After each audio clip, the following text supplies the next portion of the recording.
எல்லாருக்கும் வணக்கங்க. இன்றைக்கி பாலக்கீரை வடை செஞ்சு பார்க்கலாம். அதுக்கு ஒரு 100 கிராம் கடலப்பருப்பு 2-3 தடவை கழுவிட்டு ஊற வச்சுருக்குறேங்க. இது 1 மணி நேரமாக ஊறிட்டுருக்குது. இதுக்கு ஒரு 2 பல் பூண்டு, ஒரு அரை ஸ்பூன் சோம்பு, 4 வரமிளகாய் போட்டு அரைச்சி எடுத்துக்கலாம். பாருங்க, இந்த பதத்துக்கு கொஞ்சம் கொரப்பாக இருக்கணுங்க. ரொம்ப நைஸாக அரைச்சிடக்கூடாது. சோம்பெல்லாம் அப்படியே 1-2 மஞ்சமாக இருக்கணும். இதிலே ஒரு 4 கல் உப்பு போட்டு தேவையான அளவுக்கு உப்பு போட்டு நான் அரைச்சிட்டேங்க. கல் உப்பு போட்டதுனால இதிலே போட்டேன். தூள் உப்புனா நீங்கள் அப்புறம் கூட போட்டுக்கலாம். பெருங்காயத்தூள் ஒரு சிட்டிகை போட்டுக்கலாம்.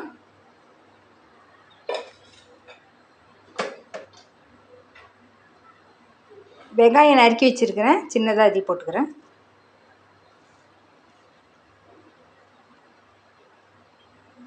ஒரு கைப்பிடி பாலக்கீரை நறுக்கி வச்சுருக்கிறேன், இதையும் போட்டுக்கலாம்.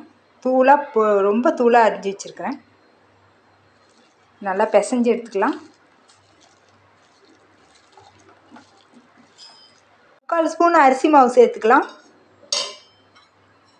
நான் 100 கிராம் பருப்பு அளவுக்கு எல்லாம் போட்டுருக்குறேங்க. நீங்கள் அதிகமாக சேர்த்தா அதுக்கு தகுந்த அளவுக்கு எல்லாமே சேர்த்திக்கலாம். இதை இப்போ நல்லா பிசைஞ்சு எடுத்துக்கலாம். நல்லா பிசைஞ்சிட்டு உருண்டை பிடிச்சி வச்சுக்கலாங்க. பாத்திரத்தில் எண்ணெய் விட்டு எண்ணெய் காஞ்சிடுச்சு. இப்போ ஒரு வடையாக தட்டி போட்டுக்கலாம். விரிசல் இல்லாமல் தட்டி போட்டுக்கலாம்.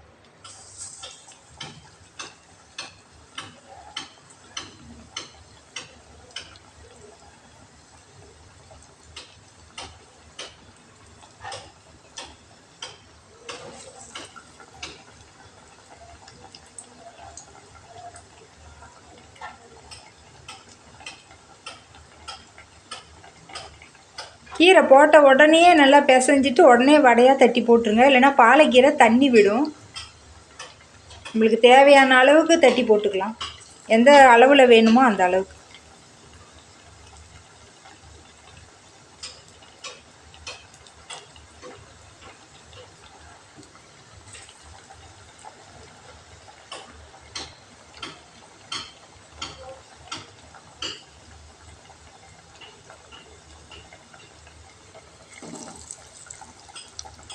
வேகட்டுங்க, திருப்பி போட்டுக்கலாம்.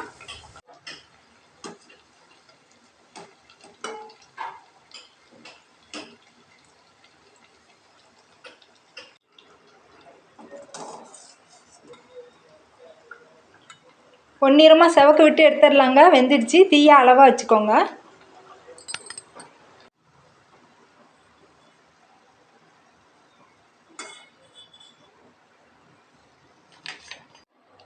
பாலக்கீரை பருப்பு வடை தயார். நன்றிங்க.